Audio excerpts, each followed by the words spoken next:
Welcome and thank you for joining us today. My name is Karin England. I'm a landscape architect with Metro Vancouver Regional Parks, and I'm going to be your host for today's live stream event. I would like to start by offering gratitude to the First Nations on whose land I live, work, and play, and in particular for the wisdom that they share on how to build community and to live a life in balance with nature. We're here today to talk about sustainable gardening as part of the Grow Green Guide live stream series. The Grow Green Guide is a web-based resource created by Metro Vancouver in partnership with the UBC Botanical Garden that helps support sustainable gardens in our region. You can check out our website at growgreenguide.ca. Today is the second in a 6-part live stream gardening series that we're having in 2024. You can follow us on Facebook. You can check out our Metro Vancouver events calendar and find out about upcoming events. Our theme today is layered edible gardens and food forests. We have on our website, growgreenguide.ca, some food forest plans that were prepared by our guest today. So if you're interested in getting some free downloadable plans that would show you how to install your very own food forest, that resource is available on our website. I'd like to introduce our guest today, Christina Chung, who's a horticulturist, owner at Fluent Garden, and the author of a recently published book called The Layered Edible Garden. Thank you so much for joining us today, Christina.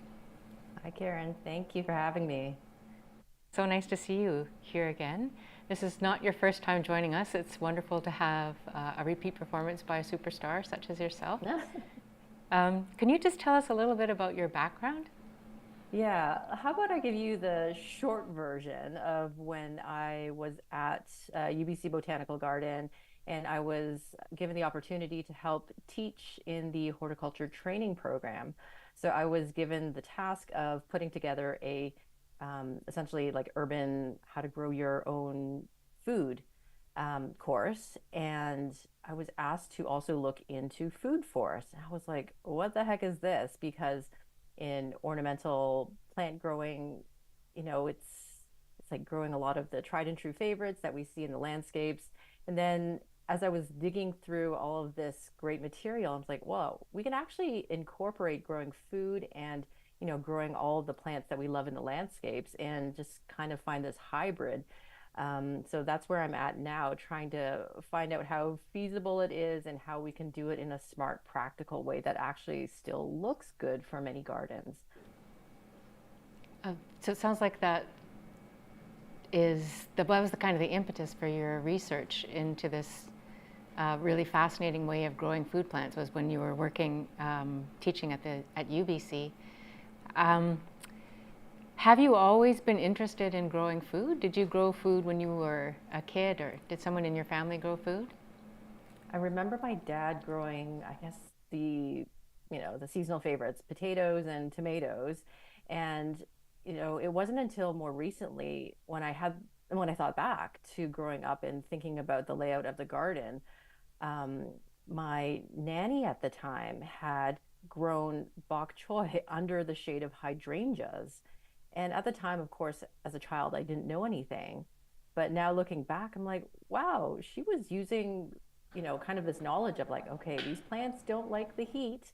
Let's tuck them under something that already exists in the garden. And, they grow beautifully. And they grew beautifully. And so there was bok choy in the garden. And I don't know. And so I feel it's like a full circle kind of thing where now I have this book that talks about layering these plants in like a kind of organic way where, look at your garden, what do you have and how do we make the most use of the space that we have?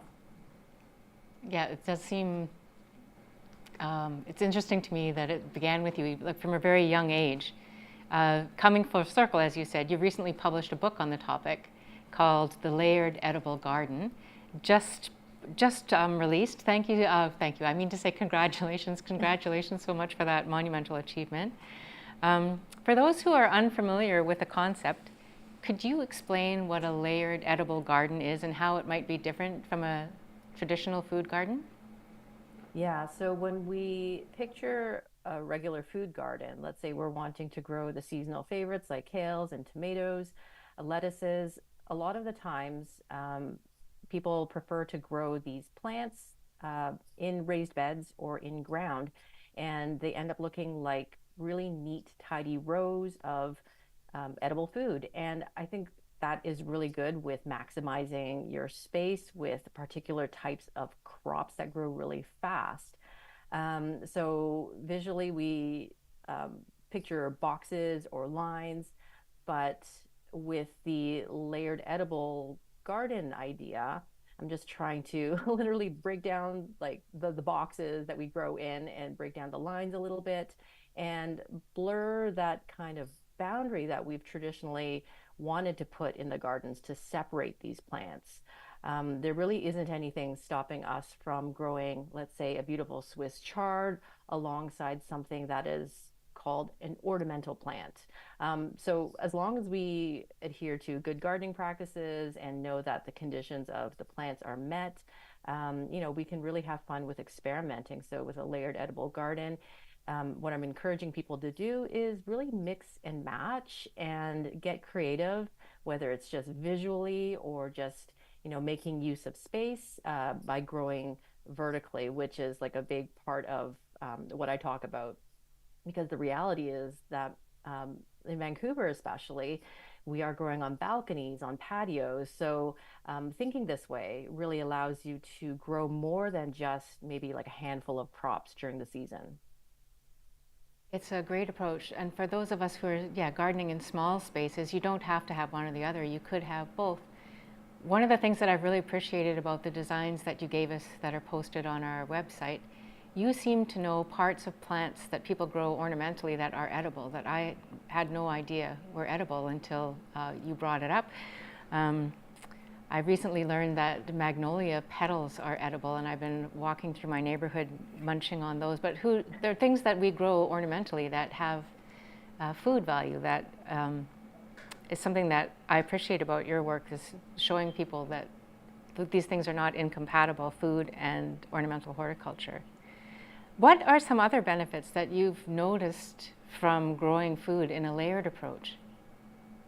Well, I think to answer that question, I do have to mention that when I talk about these layered gardens, a lot of the times it's because we incorporate more perennial plants into the mix, and that gives us, seasonal features to look at and also different parts to eat. So sorry, I just got excited there. I missed the question again. Do you mind like repeating? What was that? Did you want me to repeat the question? Is that what you Yes, said? please. Yes, Yeah, please. yeah. I just got all excited. What I are just some wanted other to talk about. benefits that you've noticed from gardening and through a layered approach? Okay, so I was sort of on track. So Yeah. what I was trying to get at is the beauty elements. So, a lot of gardens focus a lot on the aesthetics, and I think that's so important, especially if you're thinking about a front garden, planting. So by growing, let's say, berry bushes, you can have four season interest. I mean, let's think about the classic blueberries. You get the flowers, the leaves, especially in the fall. It's beautiful. The twigs are nice in the winter, and it's just super lovely.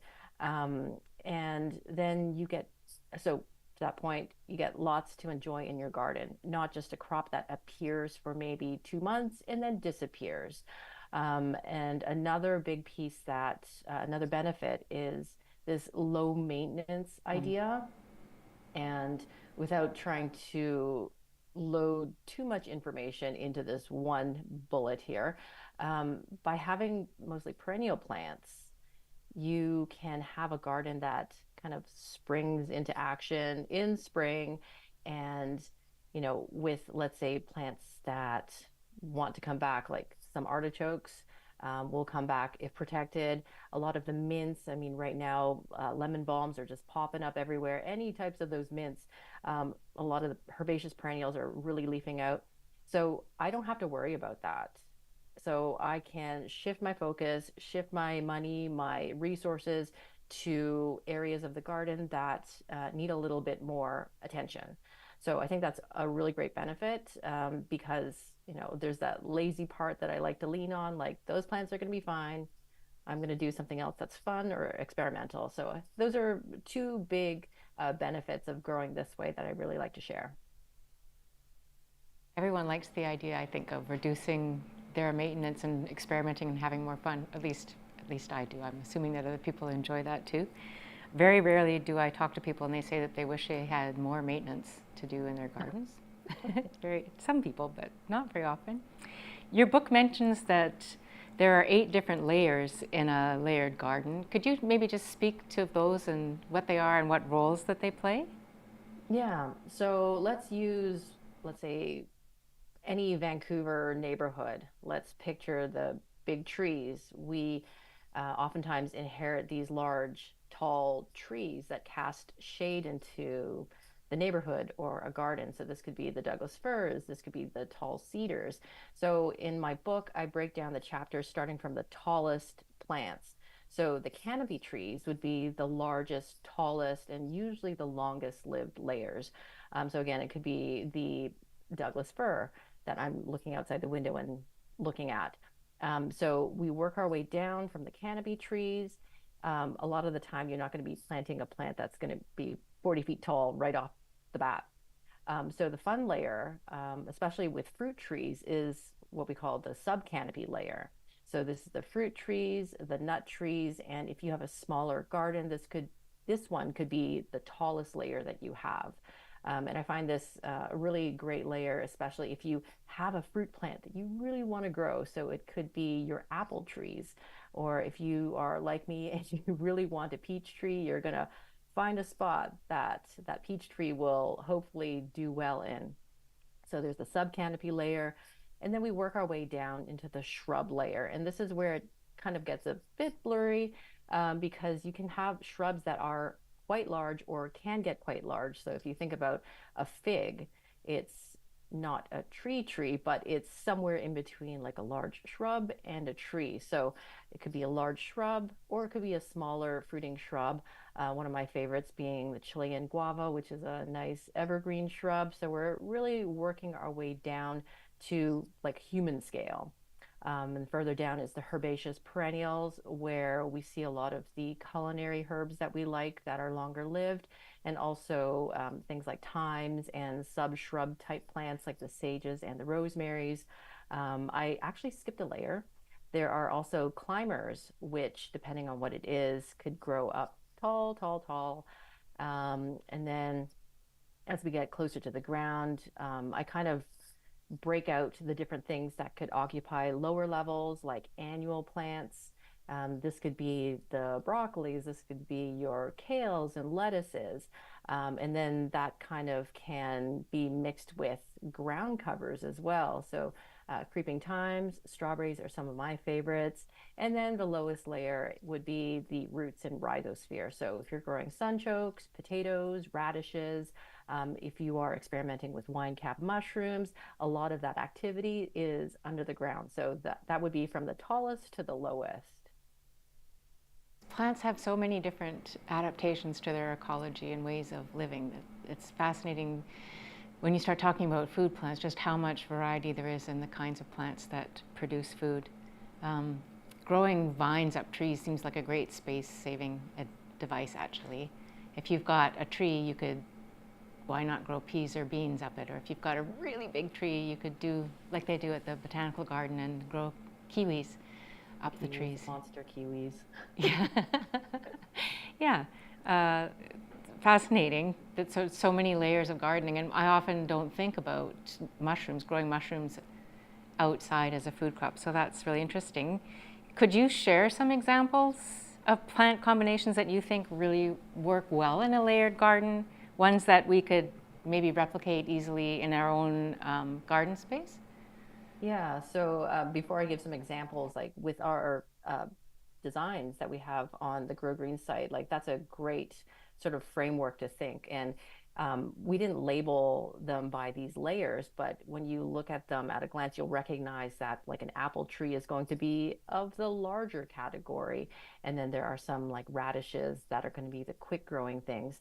But let's use a sunny garden, for example. So if you get full sun, It's a great type of site to grow your fruiting trees. So if you have space for, let's say, 2 apple trees so that they can cross-pollinate, you got to make sure that they're compatible for that. You can grow the trees as your sub-canopy layer, and again, that could be the largest layer that you can incorporate and or add into your space. And then working your way down. And this is why I really love thinking in the layered approach, because if you're trying to think like, what could I fit in the space?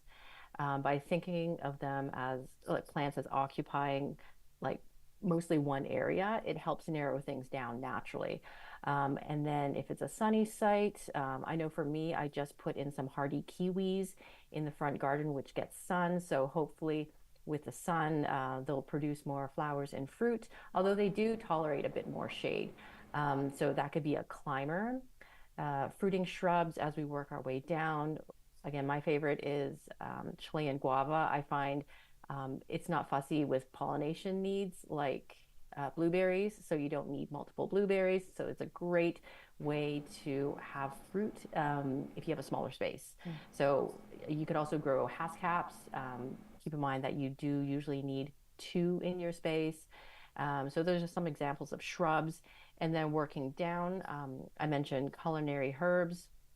So this could be any of your mints. Again, if you are growing like mints, let's try to keep them contained in a container, just because they run like crazy and you don't want to be needing to weed that, because we're thinking low maintenance. We don't want to like search out the rhizomes and the roots of the mints. You could also grow chives. Those are more well behaved. And let's not forget about flowers too. Flowers are great. They add beauty. The birds love the seeds at the end of the season. You bring in the pollinators. So it really creates a nice little ecosystem in your garden. And that's the herbaceous layer.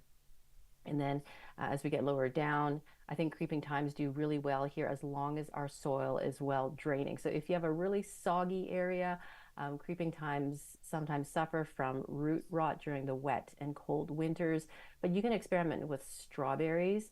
I find they're a bit more tolerant of the moisture, so they grow really fast. So if you're looking to fill out a space, strawberries are really great. So like the coastal strawberries and the alpine strawberries. So that would be sort of like the combination that would grow quite well in a sunny site here. It's a fantastic list of things that are quite delicious. I have never seen Chilean guava in my local garden center. Do you have a place that you like? Well, I've got so many questions for you. Do you have a place that you like to go plant shopping? I know this is a great time of year to go because the nurseries are all full of things that are fresh and looking at their very best. Where would you send people shopping? One of my favorites for especially oddball things that are harder to find in the larger stores. Phoenix Perennials in Richmond is really great, and yeah, be prepared to spend some time there because there's so much great stuff there. I think I saw a whole bunch of what I just listed earlier, a whole bunch of different strawberries, and I believe one of the Chilean guavas that I have in the garden I purchased from Phoenix Perennials. Arts Nursery is also a great choice. I found like a whole bunch of really neat flowering perennials that are in my garden from there. My peach tree was from there, and I think I have a medlar, and I think persimmon I purchased from there. So a lot of neat stuff if you're looking for fruit trees. And cedar rim is also another great option. Again, with fruit trees, I was able to find, I think at one point, quince. I think they don't carry that anymore, but yeah, those are some of my favorites to get fruiting plants. That's wonderful. Yeah, great advice. And I admit I can't drive past a garden center. I always end up going in and looking around. So if other people have that same hobby, or I don't know, vice maybe is a better word for that, there's some top tips about where you could go shopping. I have purchased in the past special order plants from Phoenix Perennials. They'll bring things in. They have special orders a couple times a year, and I got a couple lemon trees from them, which, believe it or not, are growing and flowering right now. So yeah, if you've got something that you think you'd like to try to grow and you're not sure if it grows here, check out Phoenix Perennials website, and they've got special orders a couple times a year. You mentioned a couple times now, Christina, flowers and edible flowers. I was out for brunch with a friend on the weekend, and I was served something that had carnations on top, and just that little flourish of something makes it so fancy without very much effort. Do you have any flowers that you enjoy eating? I do. And it's hard not to, like, I don't know. I try not to harvest them because I see the bees trying to like land on them. But one of my favorites, and I've had this in my garden for a number of years, is anise hyssop. So it flowers purple. I find all sorts of bees, even butterflies like to land on them. It's wonderful if you like licorice flavor. If you don't like licorice flavor, then it's probably not the edible flower that you want. Let's see, there are, oh, actually, um, fuchsias, hardy fuchsias. Oh, So I really wanted to mention hardy fuchsia because it does so many things for our garden and it is well suited for shadier sites. So when it flowers those lovely, dangly, dark reddish purple flowers, those petals are edible. And then also, if you allow them to fruit, the fruit is edible as well. So that whole part is quite yummy. And then, of course, there are the annual flowers like the nasturtium. Borage is quite tasty and quite lovely. Those would be sort of like my top two picks. So I love purple, so those are really fun ones. my grandma used to grow borage as an annual, and she would freeze the flowers in ice cubes and then put them in your lemonade.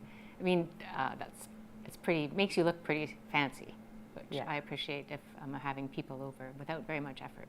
Um, I have ever so many more questions to ask you. If you're up for it, I'm hoping you are. Yes. If let's say that you go to the garden centers and you see that there are seed packets there, and you're wondering to yourself, well, that's a plant I'd like to grow, but is it too late now at this time of year to start things from seed? It depends, but I think the general answer is no. Um, I would say things like tomatoes, usually we would start them March into April. And now that we're May, it does cut your season a bit shorter because, the plants need to get up to a certain size, but you can still give it a shot, especially for smaller determinate tomatoes. But for many of the plants, there's still such a great window to sow. If you're direct sowing, it's a great time to do your radishes, turnips, many of the leafy greens, or if you like to sow them indoors for transplant, there's still a great window for that as well. So if you see seed packets, always turn it around and look at the details. There's usually great information on there to help you figure out if you've missed the window and maybe buying the transplants are better. Yeah, it's still lots of time to do seeds. Flowers are great as well. The one edible flower I forgot to mention earlier was calendula. So you can still throw those into the ground. Cosmos are great. So again, nope, it's not too late to start many of the things. Wonderful. And very cost effective. Starting things from seed is usually very cost effective. I've noticed in my neighborhood there are, there's the little book libraries that people have put out in their front lawns that are so sweet. But people are now starting to put out seed sharing libraries also. So if you've got one in your neighborhood, participate and maybe donate some seeds and take some seeds. Question for you is coming in. How would you go about transitioning from a traditional food garden to edible layered garden? What would the process be? Do you need to amend the soil? Do you need to remove plants you've got? Or how would you approach it? Such a good question. And I would say first know your site because, as much as let's say I'd love to grow a mango in a sunny spot, like, our climate will not support me growing a mango. So, I mean, being really realistic about what you want to grow. So just figuring out your needs and your wants and realistically, will it grow here? And also knowing how much time, how much effort goes into preparing the site, and also the maintenance as well. So, people don't like to hear it, but let's be realistic. And you can also chunk up projects into small pieces. And I think that's why people feel overwhelmed when they think about, let's say, transitioning from whether it's a lawn area or a traditional food garden into something that's longer lasting, like a perennial um, food garden. It's like, oh, how do I do this? Like, how do I plant everything all at once? How do I know how large it's going to be? And then it starts feeling overwhelming. So, again, knowing your space, knowing your needs and wants, and being realistic. And then I'd say for the more tactical how to stuff, you'd want to clear out some space, especially if you're planting a tree. You don't want a young tree trying to establish, needing to fight off grass that's wanting to choke out the tree. So some site prep is required. And I would say that would be project one, because getting the trees in is important. It helps anchor the space and gives it time to establish itself. So I hope that kind of answers it. Really just breaking things up into small projects and enjoying the process as well, because especially with longer lived plants that are going to be providing us food for many years to come, hopefully, it takes time. So get what you can done with the perennial plants and then just let them do their thing and then focus on growing, let's say, your lettuces and your kales that are already in your existing food garden, just so you are touching both worlds at once and just still getting food out of your garden. Great advice. Be kind to yourself. Don't try and do it all at once, and enjoy the process. That's good advice for many things in life, Christina. As far as soil amendments goes, do you have a kind of compost that you would recommend to people who are starting food plants? Yeah, so I guess it depends on what you're trying to grow. But let's say you have an established raised bed and you've been growing plants in it for a couple seasons. A lot of the times in the spring, before planting out, uh, let's say the main season crops like tomatoes, or even if you're putting transplants of kales and leafy greens right now, it's good to build in maybe like a 2 week window before you plant the plants, to add something like one of my favorites is sea soil. It's easy, it's bagged, it's almost everywhere. It's the beautiful orange bag. And you can just lay that on top of a bed, just gently spread it out. If we get some rain, it's going to help leach down some of that good stuff into the soil. And that way you're not needing to really dig and churn up the soil. Ideally, we don't want to be tilling and flipping soil every year because, it brings up a lot of the weed seeds that will germinate and cause more of a maintenance issue for us. And B, we want to make sure that the soil structure that's already there, if it's in good condition, it's nice, it's got nice, air and drainage, and it's nice and fluffy. We want to make sure that we don't disturb that. So I would say get some whatever compost you have, especially well rotted compost. Lay it on top and just lightly work it in. When it's time to plant, you can just scoot the stuff away and then plant into the soil underneath. Great advice. Yeah, this is a great time of year to be, for me anyway. I usually top up my beds with some compost at this time of year to get things started off in a good way, nice and strong and healthy. That's a good time of year to be doing that. We've got some questions coming in the chat. The first is, for my balcony, how do I do a mini food garden? And that is such a great question. And I wish I could break this out a bit more in my book. So this is a great time for me to share the information. And it's completely doable if you want to do like a layered garden, but you have a smaller footprint to work with. The first thing is making sure that if you are growing on a balcony or even a patio, that you don't exceed any weight limits. So always check to see, because you don't want any cantilevered weight from the wet soil doing any damage. So once you know what the weight is, you can, or weight limit is, you can put a container out. The larger, the better. But again, that comes with a lot of weight. I like to visualize one of those half whiskey barrels. So they're like cut in half and they're about, I don't know, 2 to 3 feet tall. I wouldn't, I personally wouldn't go any smaller than that if I'm trying to do more than, let's say, 3 to 4 longer lived plants in there. So if I have a container like that, I would choose one of my favorite plants to anchor the space and use that as the canopy layer or the largest layer. And sometimes that is a shrub. It could be a blueberry. It could be, for me, I always use the example of Chilean guava because it's such a neat and tidy, beautiful evergreen plant. So if I were to plant that in the pot, then I would pick some plants that would be compatible with that plant, um, so that they're neighbors. And when I say compatible, it's not like companion planting where I'm thinking of how they interact. It's more like what kind of conditions can they share, so that they can all be happy. Because if I grow, let's say, a rosemary with something, so a rosemary being a plant that likes heat and dry and well draining soil, if I plant that with something that is really water loving, it's not going to be great. It's going to be great for one, but not super for the other. So we have to think about that as we narrow down the plant selection. So let's say the Chilean guava likes just regular conditions. I can go ahead and pick something else that is maybe like a small herbaceous layer. It could be chives, it could be lovage, which is Mm. quite lovely, actually so beautiful. So that could be the herbaceous layer that sits a little bit lower. Maybe I'm thinking, oh, I want something that goes up. Maybe I want to have a trellis that leans against a wall to add some color.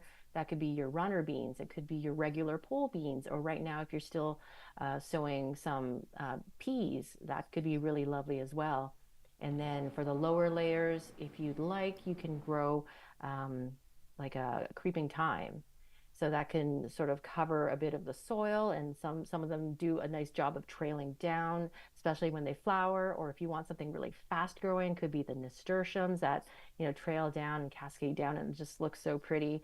And then don't be afraid to mix in some annuals as well. So it could be some mesclun greens or some radishes, like really quick growing things. And those can also double as a ground cover as well, just because they are nice and short and they can cover the soil during that time where they're nice and small. So that's an example that I like to talk about. So the shrub, something quick growing for like the climbing layer, and then a herbaceous perennial that you like to use. That could be like a culinary herb that you really enjoy. And then your choice of something that spills out of the container. Really pretty and quite easy to maintain. Mm. When I don't know where I learned this, when I was doing my master gardener training, someone once told me that when you're planning planters, you want a pillar, a spiller, and a thriller. And it sounds like you're saying the same thing, like we need some taller plants, like maybe the shrub layer plants, and you can also have things that spill over the edges and things that climb up and are beautiful like nasturtiums. Just because you've got a small space doesn't mean that you can't grow in layers. And it can also be very beautiful as well as food producing. A lot of the plants that you were mentioning also I recognize as plants that are really good for pollinators and hummingbirds. So it is really possible to get plants that are multifunctional, not just serving one need. Another Yeah. question coming into the chat.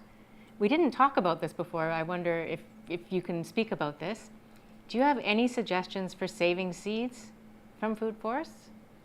Ooh, let's see. I guess it really depends on what is growing in the food forest.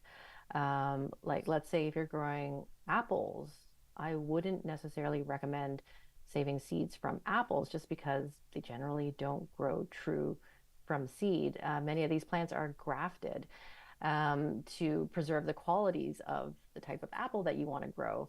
But definitely, if you are growing, like, I think the herbaceous perennial plants will offer a lot of the types of flowers and seed heads that you would want to harvest. And I'm just trying to think.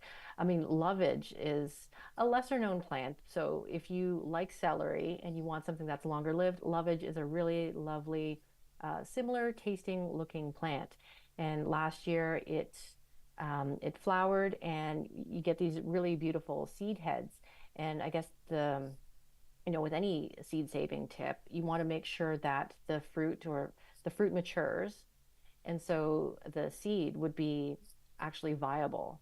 So if you have the space to allow something to flower and really just live out its life cycle, then you can harvest the mature seeds. And that really is the more important part.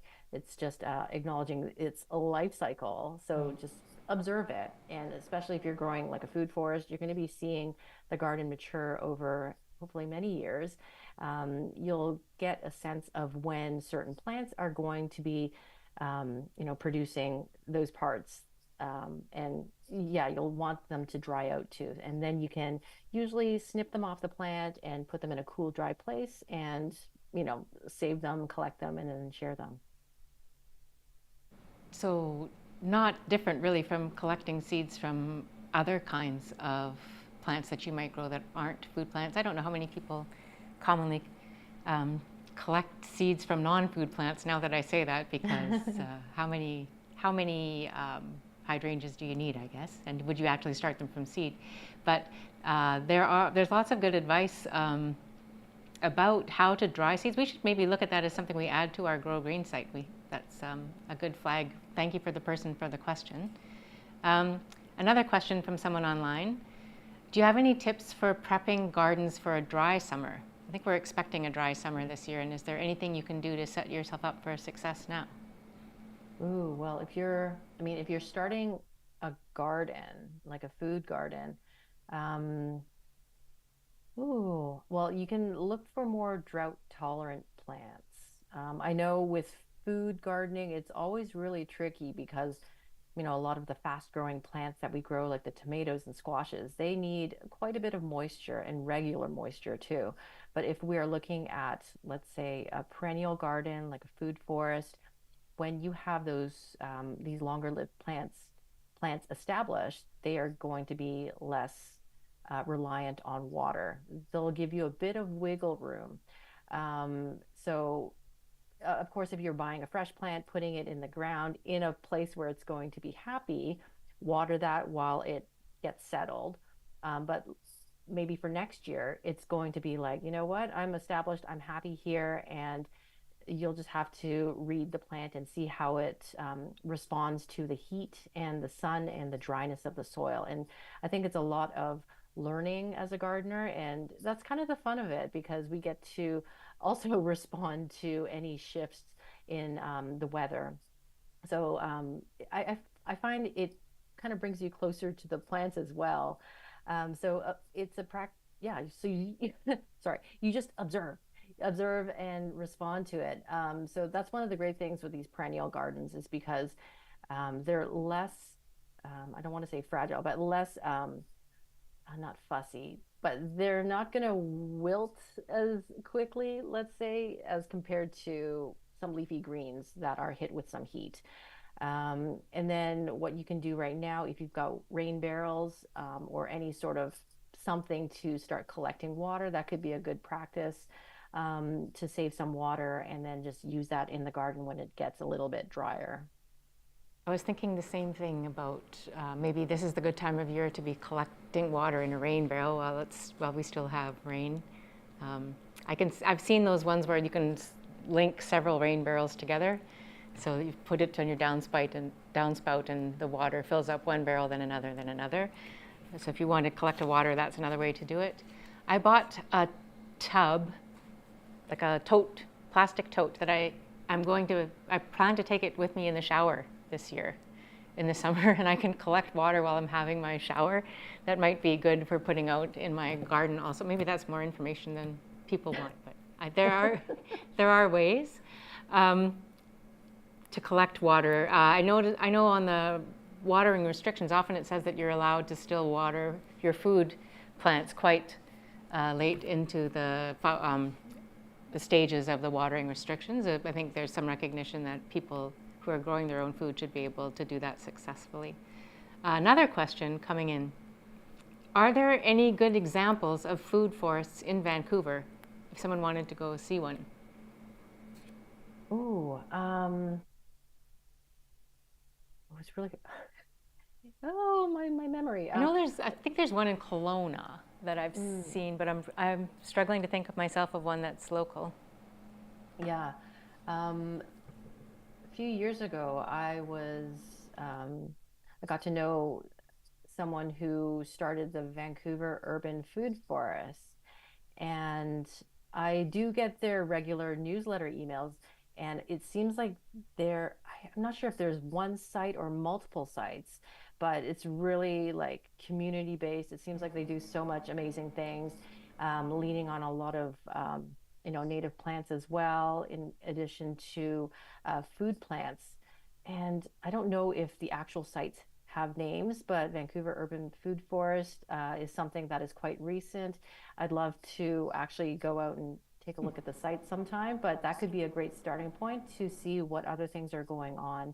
I think, is it Riley Park, the community garden? They do, I mean, those are beautiful plantings. And I think going to any established community garden is a great start because there's so many different types of gardeners involved in those communities, and everyone brings different plants to those spaces, and you kind of naturally see how things grow together. And I think going out to any of those community gardens is a great start. I love going to a community garden. It's just like, to me, it's like soup recipes. Every family has their own, every person has their own favorite or their own variation, and just like gardening, everyone has their own favorite plants. Everyone's gardening a little bit differently. It's wonderful to see what other people are doing. If you go out on a tour of food forests, Christina, let me know. I'd love to come with you. Maybe that's something we could do together. Yeah. I am being asked about local food or fruit that we could go. Are there any native plants that you would recommend growing for food? So one of my favorites, and I grew it in my garden, and I secretly snacked on a whole bunch of salal when working at a client's garden because they weren't interested, and it was just growing as a low ground cover in the garden. And so salal is one of the more delicious ones. So it's such a beautiful native plant, adaptable to so many different sites. It's lovely, it's evergreen, it flowers the beautiful flowers, and the fruit, I would argue, is almost more delicious than blueberries. Like if you pick them ripe, oh, so good. So salal is probably one of my favorites that can work in many gardens. Same family as blueberries, so very similar taste, delicious. Yeah. Thank you for that. Is there any final thoughts that you'd like to share with our audience? I would say mix and match, have fun. I feel sometimes gardening feels overwhelming, or we stress ourselves out because, a crop fails, or, oh, maybe I should have done, this before that. I think they're all just mini lessons. I know it sounds super cliche, but we learn from these things, and we will be better equipped next time around because we will have next season. And then, if something catches you by surprise and it's not the intended result, try something else. And again, just thinking like mixing and matching, it kind of gives you this freedom to be a little bit chaotic and just plant this here, see what happens. And really just, I don't know, have fun. Food is fun. Food plants are fun. That's a great message. Thank you for your very positive approach to gardening, taking it easy on yourself and having fun. Thank you very much for joining us today, Christina. For anyone who had questions that we didn't get to, we can follow up with you later with written responses. We'll put them in the discussion in the Facebook event. Thank you so much for tuning in today. Please join us again on May 23rd, which will be our next segment, and we're going to be focusing on climate-friendly gardens. Until then, happy growing.